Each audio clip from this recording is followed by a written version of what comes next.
Hello, everyone. I'm Helen McGrath, LLG's Executive Director of Policy and Governance, and I'm joined this week by Dennis Hall, our Bulletin Editor. Hello, Dennis. Hi, Helen. So, what subject are we going to discuss today?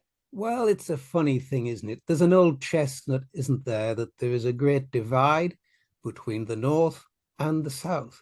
But perhaps a recent report on financial matters to do with local government is confirming that.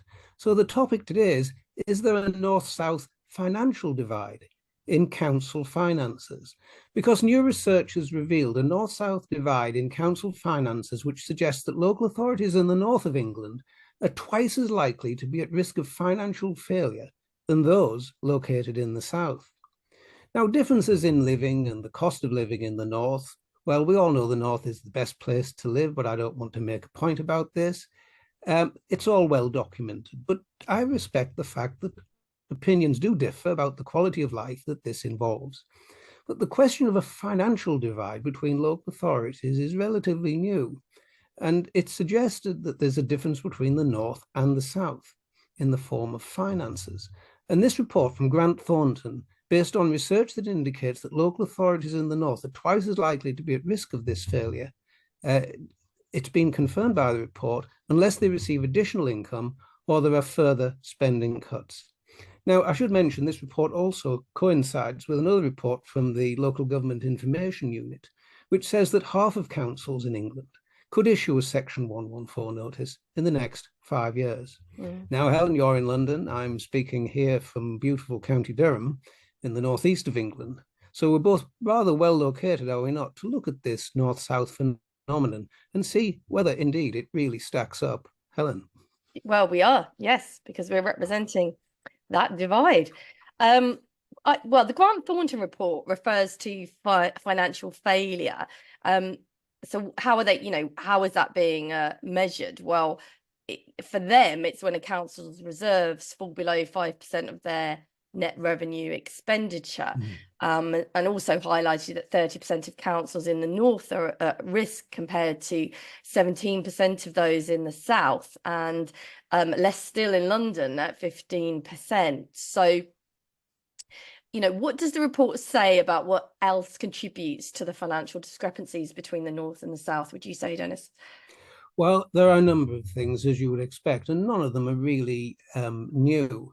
The report, according to the report, the financial discrepancy is partly due to the higher number of metropolitan and unitary authorities in the north of England, which are 5 times as likely to be at risk than, say, county councils. Mm. And another contributor is that councils in the south have a much higher proportion of reserves at their disposal as a percentage of their net revenue expenditure Okay. compared to those in the north. And this is what the Grant Thornton report highlighted. And one other factor, which I think has been constant over the years, is that this is all coupled with lower economic output in the north of England Mm. compared with the south. And this impacts on the amount councils can raise from council tax and business rates. But the report, I know you've been looking at this aspect of financial reserves, Helen. You might have picked up on what the report says about those and the differences between the North and the South. Well, yes, when I was looking at it, it was, I mean, this unfortunately, when you talk about finance, we're necessarily going to need to put quite a few statistics in there. But Yeah. the South on average um, has a net revenue expenditure held as reserves at 152%, and compared to 49% for councils in the north. So that's quite a substantial Yeah. difference. And this obviously this gives southern councils a much greater ability to withstand one-off events or financial shocks. Although bearing in mind that doesn't always play out, because we've got examples in the south. Woking, for instance, where that shock wasn't able to be covered Mm. by the reserves, but it generally gives a longer time frame to be for the councils in the south to be able to draw on reserves to counteract any income and expenditure deficit. But aren't all councils across the country vulnerable to financial failure? Well, it's funny you should say that because all of our reporting, whether in the grapevine or in the vlog, has been on the basis from what we've received from the various news outlets that we look at, the information all suggests that all local authorities are subject to the possibility of financial failure for a whole raft of reasons. Remember, the big reason that commentators often suggest is it's the lack of government finance and support that's the issue across the country and in all legislatures within the UK. But Grant Thornton's analysis shows that councils in the north are likely to become at risk of financial failure more quickly. They are more financially vulnerable, although the report does accept, indeed, as we've been reporting, the question of difficulties for local authorities is a sector-wide issue. Financial difficulties are a sector-wide issue. And while more funding is part of the solution, there are a number of things that councils could do, according to the report, in order to remedy the situation for themselves. Perhaps I can go on. Grant Thornton argued that councils could unlock an estimated £2 billion across the sector through investment in digital and technology. But councils don't currently have the financial headroom available to invest to the degree that would be required to unlock opportunities for local authorities. And they go on to say in the report, a combination of more fundamental reform to local government, something is acknowledged elsewhere, reform to local government finance and funding, alongside a national programme of digital and technology investment renewal, would be a route out of the crisis, but one that so far the government doesn't look as if it's going to take. Helen?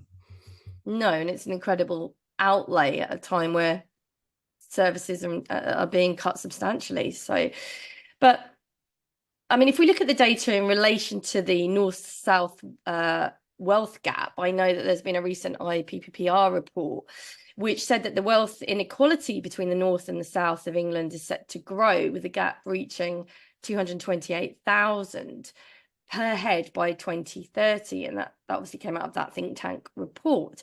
That's the Institute for Public Policy Research, I should say. Yeah.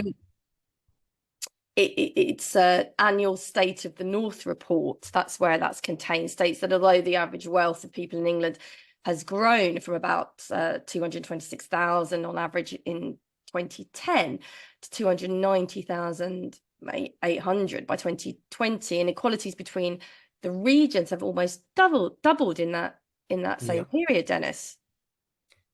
There are significant figures we talk about and significant differences. And to be quite frank, although I made some humorous remarks, all of them true, of course, at the beginning of this item, the fact remains that there are major differences in the wealth of the northeast compared to the southeast. That is probably something that's going to remain a constant, whatever government chooses to do. I think one of the things in the IPPR report that I picked up was that the northeast has the lowest overall and average level of wealth in the country, with the relative level of median wealth being lower than it was in 2006. So that indicates that the northeast has gone backwards in terms of wealth making and so forth. So that is a concern. It's a big ask for whoever is the incoming government to remediate some of the situations we've been talking about today. Yeah, and I don't think we could ignore the levelling up agenda either, can we? Because that was supposed to very certainly produce some sort of equality across the country. And there's a online media outlet called The Conversation, which reports that the UK Parliament has heard findings that levelling up it has been beset by critical delays. They've referred to the Public Accounts Committee report, which is very recent, it's the 15th of March. That's the Parliamentary Expenditure Watchdog. They said that as of September of last year, local authorities had spent only 1.24 billion of the 10.47 billion the government promised to tackle regional inequality across the UK, Dennis. Yes. Well, of course, the latest information in the media suggests that many of the levelling up schemes, and I have to say that the Northeast has some big projects like Tees Works, one of the biggest developments of a Tees port area, within the country. That's ongoing, and other councils have been successful in the area in winning levelling up bids. But to use the government's own term, they're not shovel ready. They're not ready to go ahead right now for a variety of reasons. lack of appropriate skills and abilities to get on with the job initially and get buildings built and so forth. There are major problems in getting the right people to the locations where they're required in order to implement some of these major schemes. There are simply not enough workers in simple terms. Well, quite. I mean, yeah, and you're right to point out that there is work that is ongoing. It's not fair to Mm. say that there isn't, but the Public Accounts Committee in its 21st report of session, what it says 23 to 24, express real concerns that the department did not do enough to understand the readiness of project proposals and the challenges facing local authorities prior to awarding the funds out.